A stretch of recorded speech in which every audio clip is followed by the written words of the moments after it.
नमस्कार दोस्तों, मैं राम गोपाल परिहार। आज हम बात करेंगे major thalassemia, minor thalassemia, intermediate thalassemia. ये थैलेसीमिया क्यों होता है, इससे कैसे बच सकते हैं और इसका इलाज क्या संभव है, इसके बारे में हम बात करेंगे।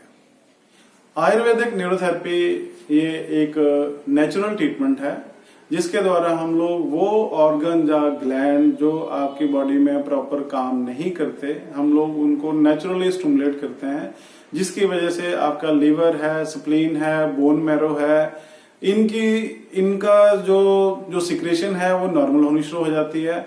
और हम लोग जब डाइजेस्टिव सिस्टम पे काम करते हैं तो उसकी वजह से आपका फोलिक एसिड, B12 और आयरन जो है वो सही मात्रा में आपकी बॉडी में पचना शुरू होता है, जिसकी वजह से इस थेरेपी को लेते लेते विद इन 15 डेज जो है आपको इसके रिजल्ट दिखाई देने शुरू हो जाते हैं। तो एक जो ट्रीटमेंट जो हम लोग आपको आज सिखाएंगे वो घर पे देने के लिए एक बेसिक ट्रीटमेंट है। और जब आप सेंटर में आते हैं तो उसका एक कंप्लीट प्रोटोकॉल है, जिसमें हम खाने पीने के बारे में, इसके रूटीन लाइफ के बारे में, और जो हम लोग ट्रीटमेंट देते हैं वो यहाँ पे हम लोग यहाँ ट्रीटमेंट देते हैं, और कुछ ट्रीटमेंट जो है पेरेंट्स को सिखाते हैं। अगर जो हमारा थेरेपिस्ट है, पेरेंट्स है और उसका लाइफस्टाइल का अगर हम चेंज कर लें, ये तीनों को अगर मिला के करें तो 99% बच्चों में चेंजेस आते ही हैं, और आप अपने बच्चे को विदाउट बोन मैरो ट्रांसप्लांट के लॉन्ग लाइफ, उसको हेल्दी लाइफ दे सकते हैं, उसकी क्वालिटी ऑफ लाइफ को इंप्रूव कर सकते हैं। अभी सब्सक्राइब करें हमारी YouTube चैनल को और घंटी के बटन को ऑल पे करें।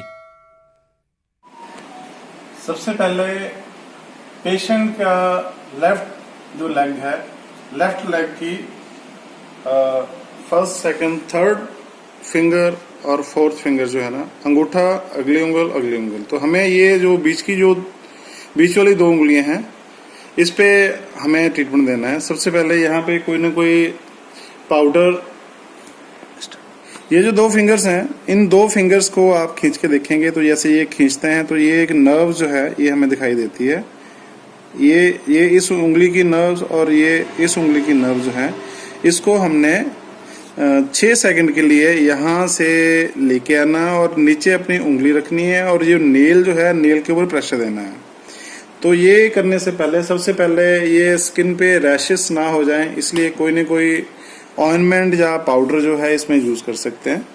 तो ये हमने एक उंगली जो है ये उंगलियों के नीचे रखी और अंगूठे के साथ यहाँ से रब करते हुए ये हमने यहाँ लेके आए, धीरे धीरे करते हुए ये जो नेल है, नेल के ऊपर 6 सेकंड के लिए प्रेशर 6 सेकंड के लिए प्रेशर देना। 1 2 3 4 5 6। उसके बाद फिर इसको रिपीट करना।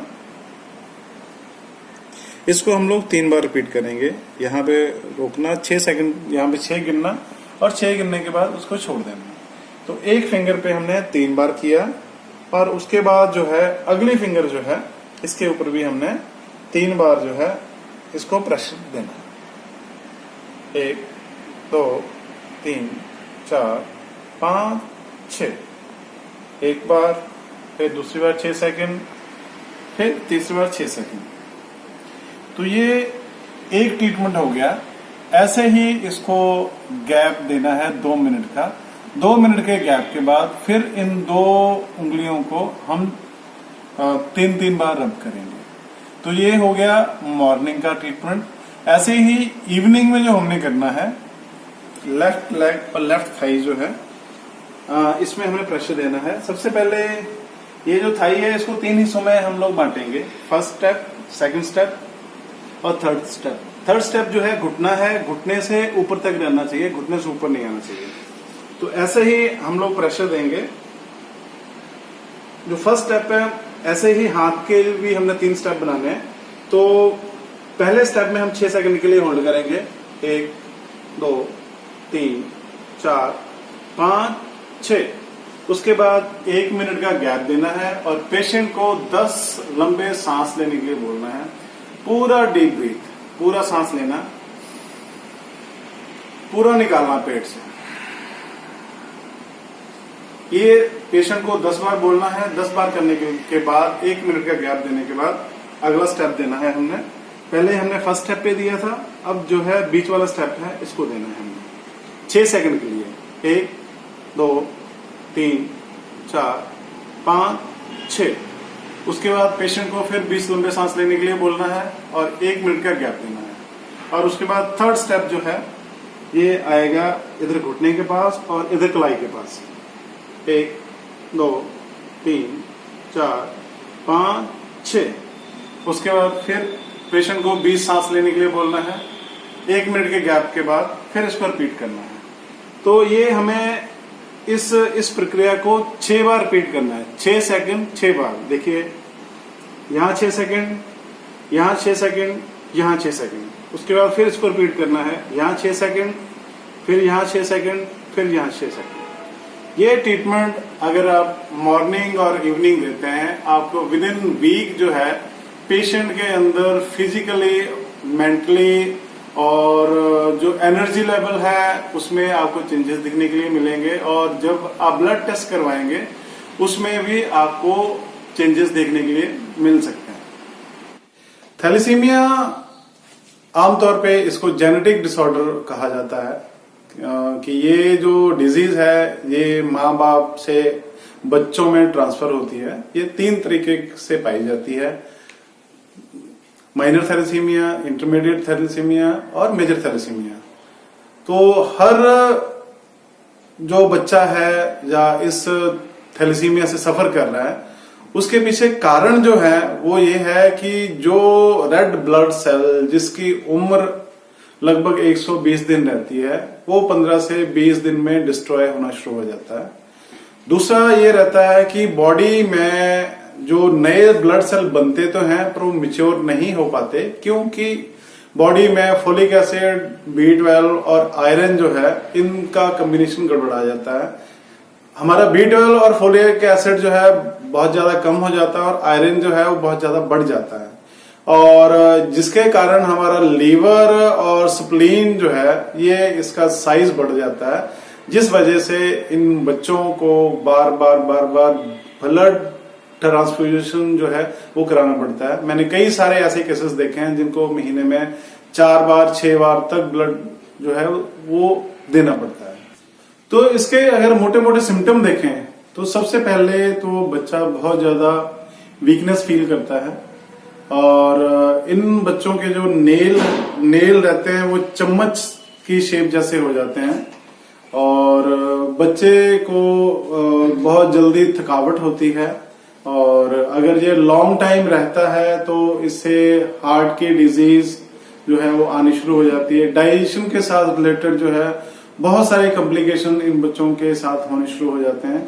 और इसको कॉमनली पहचानना हो तो इनकी जो नाक है ये इसमें चपटापन आना शुरू हो जाता है, और इन बच्चों में आयरन की मात्रा बहुत ज्यादा बढ़ जाती है। तो हम आमतौर पे ये रहता है कि इन बच्चों का खून कम है इसलिए आयरन और आयरन जैसी चीजें देनी चाहिए, तो बगैर डॉक्टर की सलाह से इनको आयरन की बहुत सारी चीजें नहीं देनी चाहिए। अब यह है कि इसका इलाज क्या। तो आयुर्वेदिक न्यूरोथेरेपी में कई सारे ऐसे केसेस देखे गए हैं जो लॉन्ग टाइम ट्रीटमेंट करवाने के बाद उनका जो ब्लड ट्रांसफ्यूजन है वो बंद हो गया। 6 महीने, 8 महीने, 10 महीने में जो 4-4, 6-6 यूनिट ब्लड उनको चढ़ता था तो वो ब्लड चढ़ना बंद हो गया उनको। तो आज का जो वीडियो है उसमें आप लोग घर में बैठ के क्या एक छोटा सा ट्रीटमेंट दे सकते हैं जिसके बारे में आज हम आपको सिखाएंगे। और इसके अलावा इसका जो रूटीन ट्रीटमेंट है, अगर हमारा जो सेंटर है वहां पे जो हमारे एक्सपर्ट्स हैं पेशेंट की कंडीशन के मुताबिक हम लोग पेशेंट के ट्रीटमेंट का प्रोटोकॉल तय करते हैं, और विद इन 2-3 मंथ जो है बच्चों में बहुत सारे चेंजेस दिखने शुरू हो जाते हैं। और जैसे जैसे चेंजेस दिखते हैं और जैसे जैसे आपका बोन मैरो, आपका लीवर, आपका स्प्लीन रिस्पॉन्ड करना शुरू करता है, जिसकी वजह से बॉडी जो है वो नेचुरल नए ब्लड सेल जो ठीक ढंग से बन नहीं रहे थे उनकी बनतर धीरे धीरे इंप्रूव होनी शुरू हो जाती है। और बच्चों को बार बार जो खून देना पड़ता है वो उसकी फ्रीक्वेंसी काफी हद तक कम हो जाती है। नॉर्मली हमें इसके बारे में जानकारी नहीं रहती कि हम बच्चों के लिए क्या करें। हम बच्चों की बहुत ज्यादा केयर करने की कोशिश करते हैं, पर उस कंडीशन में भी जो आयुर्वेदिक न्यूरोथेरेपी है वो 3-4 चीजें सजेस्ट करती है कि इन बच्चों को विटामिन सी जो है वो उनकी एक रूटीन लाइफ में शामिल होना ही चाहिए। विटामिन सी में आपके सिट्रिक फ्रूट हो सकते हैं, नींबू हो सकता है, और अगर कुछ नहीं है तो आंवला जो है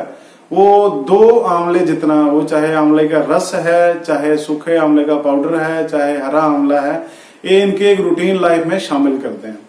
दूसरा, वीट ग्रास जो है, वीट ग्रास के बहुत अच्छे रिजल्ट्स हैं अगर उसको सुबह खाली पेट दिया जाए तो, और ये हर बच्चे की इम्यूनिटी के अकॉर्डिंगली अलग अलग असर करता है।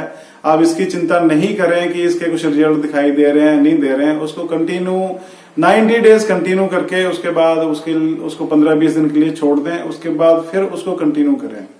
दूसरा, इन बच्चों में ऑक्सीजन लेवल कम होता है, तो इसके लिए इन बच्चों को डीप जो ऑक्सीजन लेने के लिए जो भी योग के प्राणायाम हो सकते हैं वो उसके लिए करवाएं, नहीं तो उनको लंबे सांस लेने की आदत डालें।